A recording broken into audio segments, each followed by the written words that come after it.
أعوذ بالله من الشيطان الرجيم. بسم الله الرحمن الرحيم. الصلاة والسلام عليك يا رسول الله وعلى آلك وأصحابك يا حبيب الله. الصلاة والسلام عليك يا نبي الله وعلى آلك وأصحابك يا نور الله. الحمدللہ عز وجل. رمضان المبارک کی خصوصیتوں کے اعتبار سے خصوصی درس احادیث مبارکہ کا جاری گزاری ہے. اللہ تبارک و تعالی ہمارا اس درس کے لیے جمع ہونا اور سننا سنانا دوبارہ قبول فرمائے اور اسے ہمارے لیے ذریعہ نجات بنائے. آمین بجاہ نبی رحیم صلی اللہ تعالی علیہ وآلہ وسلم. عن ابی ہریرہ قال قرأ رسول اللہ صلی اللہ علیہ وسلم هذه الآیہ یومئذ تحدث اخبارها. قال أتدرون ما أخبارها ما أخبارها قالوا الله ورسوله أعلم. حضرت ابو ہریرہ رضی اللہ تعالیٰ عنہ سے روایت ہے کہ انہوں نے کہا کہ رسول اکرم صلی اللہ علیہ وسلم نے اس آیت کریمہ کو پڑھا. صحابہ کرام کی مجلس میں یہ آیت کریمہ آقا صلی اللہ علیہ وسلم نے پڑھی. کون سی؟ یومئذ تحدث اخبارها. اس دن زمین اپنی خبروں کو ظاہر کر دے گی. سورہ زلزال کی یہ آیت کریمہ ہے کہ اللہ نے فرمایا ہے کہ زمین اپنی خبروں کو اس دن ظاہر کر دے گی. تو آقا علیہ السلام نے اس آیت کریمہ کو پڑھنے کے بعد ارشاد فرمایا جانتے ہو زمین کی خبریں کیا ہیں؟ یعنی زمین کون سی خبریں ظاہر کرے گی، کون سی خبریں ہیں زمین کی؟ تو صحابہ کرام نے عرض کیا اللہ اور اس کا رسول ہی زیادہ بہتر جانتے ہیں. اللہ اور رسول ہی زیادہ بہتر جانتے ہیں کہ زمین کی خبریں کیا ہیں.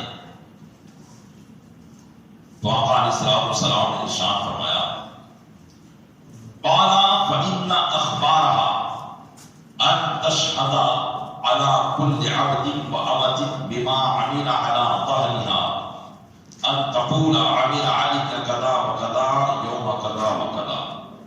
قال فهذه أخبارها. تو سرکار دو عالم صلی اللہ علیہ وسلم نے فرمایا کہ زمین کی خبریں یہ ہیں، یعنی زمین جو خبریں ظاہر کرے گی قیامت کے دن، اس کی خبریں یہ ہیں کہ وہ ہر مرد اور ہر عورت کے خلاف گواہی دے گی. ہر مرد اور ہر عورت کے خلاف گواہی دے گی ان کاموں کی جو اس نے اس کی پیٹھ پر کیے.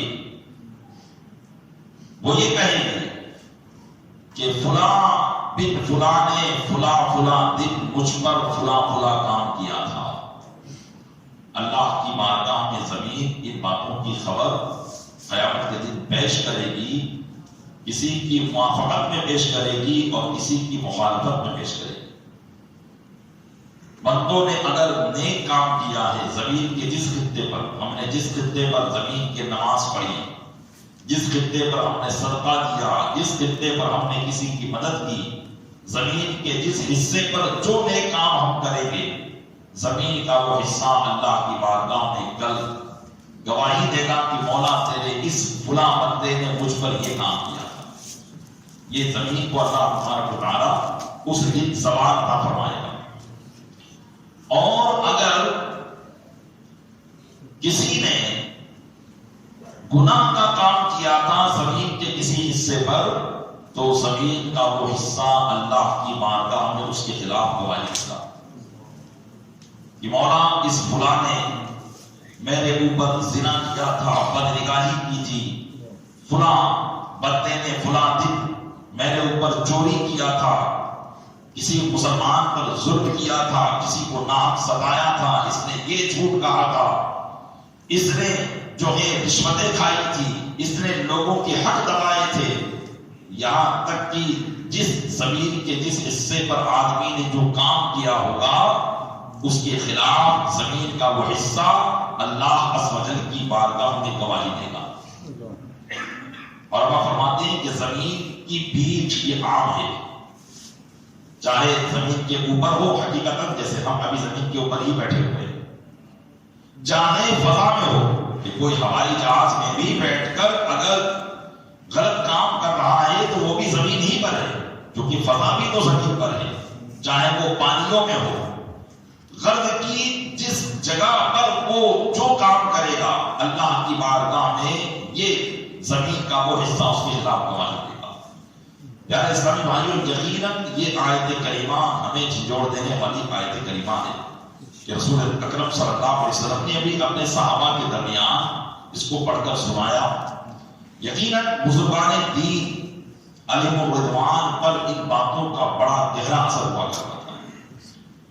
اسی میں حضرت امام اعظم رضی اللہ تعالیٰ عنہ کو عشاء کی نماز کے بعد نفل پڑھتے ہوئے مسجد میں دیکھا تو وہ نفل کی نماز میں سورہ زلزال کی تلاوت کر رہے تھے، لیکن جب اس آیت کریمہ پر پہنچے کہ یومئذ تحدث اخبارها، اس دن زمین اپنی خبروں کو ظاہر کر دے گی، بار بار وہ یہی تلاوت کرتے رہے اور روتے رہے اور روتے رہے، یہاں تک کہ وہ صاحب بیان کرتے ہیں کہ جب میں صبح فجر کی نماز پڑھنے کے لیے پہلے مسجد میں گیا تو حضرت امام اعظم اسی طریقے سے کھڑے ہوئے تھے اور بار بار اسی آیت کریمہ کی دہرائی کر رہے تھے۔ تو پیارے اسلامی بھائیوں، یقیناً ہم سے گناہ ہوتا ہے، ہم سے گناہ ہوا بھی ہوگا۔ اگر کسی زمین کے کسی حصے پر ہم سے گناہ سرزد ہوا ہو تو یقیناً اس جگہ پر جب ہم جائیں تو ہمارا دل دہل جانا چاہیے کہ یہ زمین کا وہ حصہ ہے کہ جو کل میرے خلاف گواہی پیش کرے گا۔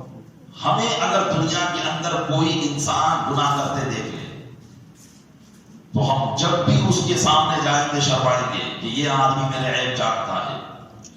میرے آقا صلی اللہ علیہ وسلم کے فرمان پر عمل کرنے والا اور ان کے فرمان پر ایمان رکھنے والا وہ اس بات کو بھی احساس کرے کہ زمین کے جس خطے پر جائے تو وہ اس بات کو یقین کرے کہ یہ میرے گناہ کو جاننے والا ہے۔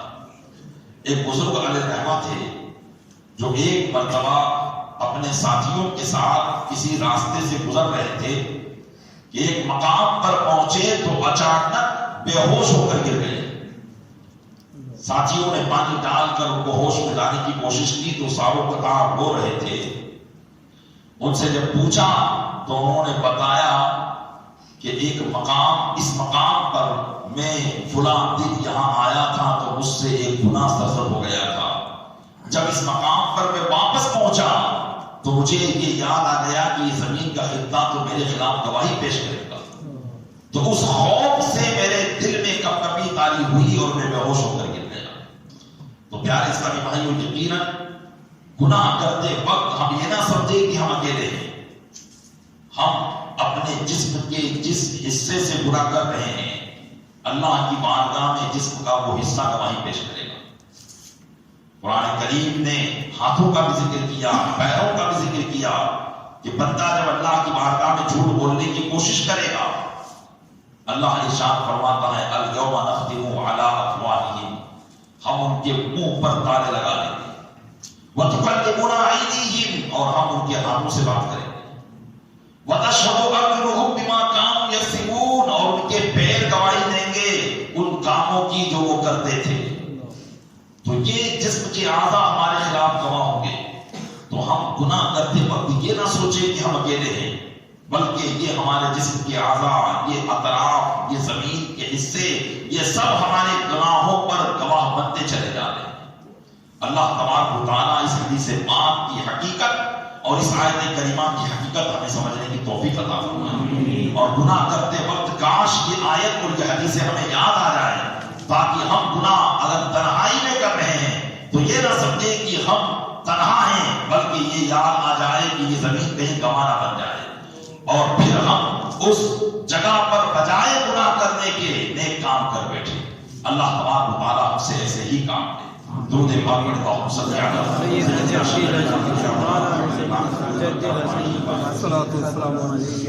وعنہ قال قال رسول اللہ صلی اللہ علیہ وسلم ما من احد يموت الا ندیما۔ حضرت ابو ہریرہ ہی سے روایت ہے، انہوں نے کہا کہ رسول اکرم صلی اللہ علیہ وسلم نے فرمایا کہ قیامت کے دن کوئی شخص ایسا نہیں ہوگا، ما من احد يموت الا ندیما، کہ فرمایا رسول اللہ صلی اللہ علیہ وسلم نے کہ کوئی بھی شخص جو مرتا ہے وہ ضرور شرمندہ ہوتا ہے، یعنی موت کے وقت اسے شرمندگی ہوتی ہے، چاہے وہ نیکوکار ہو چاہے وہ بدکار ہو، مرتے وقت اسے شرم و حیا شرمندگی ضرور ہوتی ہے۔ قالوا وما ندامته یا رسول اللہ، صحابہ کرام نے عرض کی کہ یا رسول اللہ مرنے والے کی شرمندگی کیا ہے، اس کی ندامت کیا ہے؟ قال ان کان محسنا ندم اللہ یکون ازدادا، آقا علیہ السلام نے فرمایا کہ اگر وہ نیکوکار تھا تو وہ بھی شرمندہ ہوگا اس بات پر کہ اس نے نیک کام زیادہ نہ کیے، وہ اپنے نیک کام کے زیادہ نہ کرنے پر شرمندہ ہوگا، پچھتائے گا۔ وَإِن كَانَ مُسِيئًا نَدِمَ اللَّهُ يَكُونَ نَزَعًا، اور اگر وہ مرنے والا گناہگار تھا تو شرمندہ ہوگا کہ اس نے گناہ کے کام کیوں نہ چھوڑے۔ آقا علیہ السلام نے فرمایا کہ حسرت ہر ایک کو ہوگی، چاہے نیکوکار ہو، نیک کو نیکیوں کے زیادہ نہ کرنے پر اور بد کو گناہ نہ چھوڑنے پر حسرت ہوگی۔ اس لیے پیارے اسلام بھائیوں، جب تک یہ جسم میں سانس چل رہی ہے جتنے زیادہ ہو سکے ہمیں نیک کام کر دینا چاہیے، کہ اگر کچھ بھی کام نہ کیے ہم نے یا کیے اور وہ بھی ریاکاری کی نظر کر دیے تو پھر موت کے وقت حسرت اور افسوس کے سوا کچھ باقی نہیں رہتا ہے۔ وعنہ قال قال رسول اللہ صلی اللہ علیہ وسلم یحشر الناس یوم القیامۃ ثلاثۃ اصناف، حضرت ابو ہریرہ ہی سے روایت ہے کہ رسول اکرم صلی اللہ علیہ وسلم نے فرمایا کہ لوگوں کو قیامت کے دن 3 قسموں پر اکٹھا کیا جائے گا۔ یہ حدیث پاک کا مفہوم پیچھے بھی گزرا، لیکن یہاں وضاحت کے ساتھ اور تفصیل کے ساتھ ہے کہ 3 قسموں کے ساتھ 3 طریقوں سے لوگوں کو قیامت کے دن اکٹھا کیا جائے گا۔ صنفا مشاطا وصنفا رکبانا وصنفا علی وجوہہم، فرمایا کہ ایک قسم وہ ہوگی جو پیدل ہوگی، اور وہ فرماتے ہیں یا تو یہ قبر سے میدان حشر تک جانے کے لیے، یہ قبر سے میدان حشر تک پہنچیں گے تو ایک جماعت وہ ہوگی جو پیدل چلے گی، اور ایک جماعت وہ ہوگی جو سوار ہوگی۔ جو سوار ہوں گے وہ اللہ کے نیک بندے ہوں گے، اپنی نیکیوں کی سواری پر وہ سوار ہوں گے یا اپنی قربانیوں کی سواری پر وہ سوار ہوں گے۔ کہ جو جانور قربانی کے ہم بقرعید میں کرتے ہیں، کل یہ جانور ہمارے لیے قبر سے میدان محشر تک جانے کے لیے سواری بن جائے گا، یا ایک روایت میں ہے کہ میدان محشر سے جنت تک جانے میں سواری بن جائے گا، اور ایک روایت میں یہ بھی ہے کہ یہ جانور قربانی کا تمہارے لیے پل صراط پر سواری ہے۔ آقا علیہ السلام نے فرمایا کہ اپنی سواریوں کو فربا کرو، موٹا تازہ کرو، تندرست کرو، اس لیے کہ یہ تمہاری پل صراط پر سواریاں ہیں۔ تو گویا کہ ایک جماعت وہ ہوگی جو سوار ہو کر میدان محشر کی طرف جائے گی، اور ظاہر سی بات ہے جب سوار ہو کر جائے گی تو اس کی عزت ہوگی، افضائی ہوگی۔ وصف علی وجوہہم، اور ایک جماعت وہ ہوگی جن کو چہروں کے بل گھسیٹا جائے گا، جو چہروں کے بل، یعنی جس طریقے سے سانپ چلتا ہے، جس طریقے سے سانپ چلتا ہے وہ اس طریقے سے زمین پر رینگتے رینگتے میدان محشر میں پہنچیں گے۔ قیل یا رسول اللہ وکیف یمشون علی وجوہہم، صحابہ کرام نے عرض کی یا رسول اللہ کہ لوگ اپنے چہروں کے بل کیسے چلیں گے؟ یعنی ہم تو انسان ہیں، انسان تو پیروں پر چلتا ہے، قیامت کے دن وہ چہرے کے بل کیسے چلیں گے؟ قال ان الذی امشاهم علی اقدامہم قادر علی ان یمشیہم علی وجوہہم، آقا علیہ السلام نے فرمایا کہ وہ ذات جو لوگوں کو 2 پیروں پر چلانے پر لوگوں کو چہروں کے بل چلانے پر بھی قادر ہے. تو اللہ کی قدرت ہوگی، لوگ چلیں گے. پھر فرمایا کہ ان کا چلنا بھی کیسا ہوگا. جیسے ہم جب پیروں کے بل چلتے ہیں تو اگر کوئی تکلیف دہ جگہ آتی ہے تو اپنے پیر کو وہاں سے بچاتے ہیں. کوئی کانٹا آتا ہے تو اپنے پیر کو بچاتے ہیں. کوئی کھڈا آتا ہے تو اپنے پیر کو بچاتے ہیں. کیچڑ آتا ہے تو اپنے پیر کو بچاتے ہیں. آقا صلی اللہ علیہ وسلم نے فرمایا اما انہم یتقون بوجوہہم کل حدب وشوک. سن لو کہ وہ منہ کے بل چلنے والے اپنے چہروں کو ہر بلند جگہ اور ہر کانٹے سے بچائیں گے. یعنی جب منہ کے بل چلیں گے تو جس طرح انسان پیروں کو بچاتا ہے اس طرح وہ بھی اپنے چہروں کو بچائے گا. یعنی جس طریقے سے آدمی پیر پر چلتا ہے اسی طریقے سے وہ منہ کے بل چلیں گے. اور یہ کافرین کی جماعت ہوگی یا گناہ گاروں کی جماعت ہوگی جن کو قبروں سے گھسیٹ کر چہروں کے بل جو ہے اللہ کی بارگاہ میں پہنچایا جائے گا. پیارے اسلامی بھائیوں، یقیناً میدان حشر جو ہے یہ بڑا ہی وحشت اور دہشت ناک میدان ہوگا. اور یہ سمجھ لیجئے کہ زندگی بھر کا جو کیا دھرا ہوگا وہ سب سامنے موجود ہوگا. اور سامنے وہ ذات ہوگی جس کی بارگاہ میں کوئی عیب یا کوئی نیکی چھپی بھی نہ ہوگی. کتنے عیب ہم نے کیے، کتنے گناہ کیے اور کتنی نیکیاں کی، یہ سب ظاہر ہوگی. اس لیے آدمی نیکی کرنے میں بھی دیکھے کہ کہیں وہ نیکی لوگوں کے دکھاوے کے لیے تو نہیں کر رہا ہے، کہیں یہ نیکی اسے آخرت کے نقصان کا سبب تو نہیں بن رہی ہے. اور گناہ کرنے والوں کو تو اور زیادہ سوچنا چاہیے کہ کہیں انہی گناہوں کے سبب اللہ کی بارگاہ میں پھنس نہ جاؤ. پیارے اسلامی بھائیوں، یقیناً آج گناہ کرنا اتنا آسان ہو گیا ہے. پہلے تو لوگ گناہ کرتے تھے تو چھپ کر کرتے تھے، گھر سے باہر جا کر کرتے تھے اور تنہائیوں میں کرتے تھے. لیکن اب گناہ کرنا ایسا ہو گیا ہے کہ آدمی گھر میں 4 آدمی کے ساتھ بیٹھا بھی ہو تب بھی وہ گناہ کر سکتا ہے. اپنے موبائل پر طرح طرح کی باتیں وہ دیکھتا ہے، ننگی تصویروں کو دیکھتا ہے، کہیں جو ہے ننگی فلموں کو دیکھتا ہے، کہیں کفریہ گانوں کو سنتا ہے، کہیں کسی قسم کی باتوں کو سنتا ہے، کہیں کسی قسم کی باتوں کو وہ دیکھتا ہے. تو ہم کیا سمجھ رہے ہیں؟ ہم یہ سمجھ رہے ہیں کہ ہم موبائل دیکھ رہے ہیں.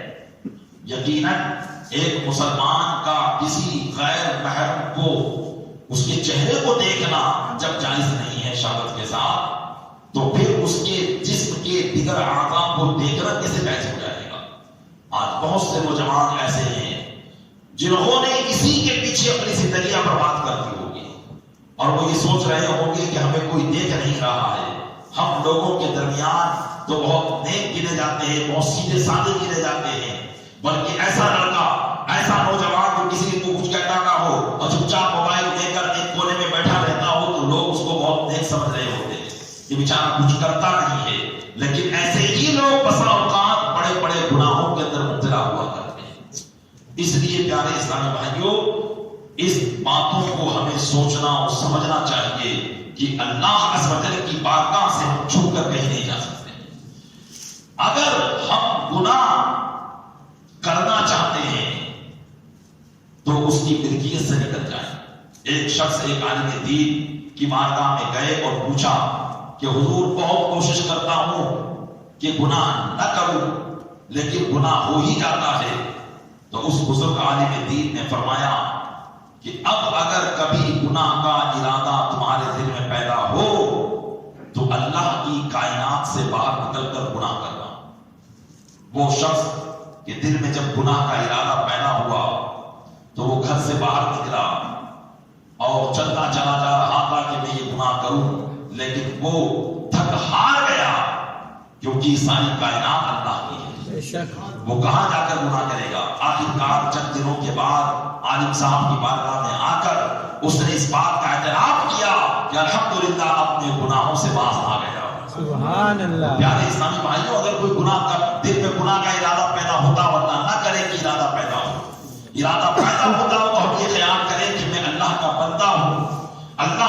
ملکیت پر ہوں، اللہ کی کائنات پر ہوں، اس کی حکومت پر ہوں، اور اسی کی حکومت میں اسی کے خلاف کام کروں، یہ کیسے میں کر سکتا ہوں؟ لہٰذا جب بار بار اس طرح کے خیالات ہمارے دل میں آئیں گے تو انشاءاللہ ایک دن ہم گناہوں سے جو ہے پاک صاف ہو جائیں گے اور گناہوں سے ہمیں نفرت ہو جائے گی۔ اللہ تبارک و تعالیٰ اپنے محبوب صلی اللہ علیہ وسلم کے صدقے میں تمام باتوں پر عمل کرنے کی توفیق عطا فرمائے، آمین بجاہ نبی رحمت صلی اللہ علیہ وسلم۔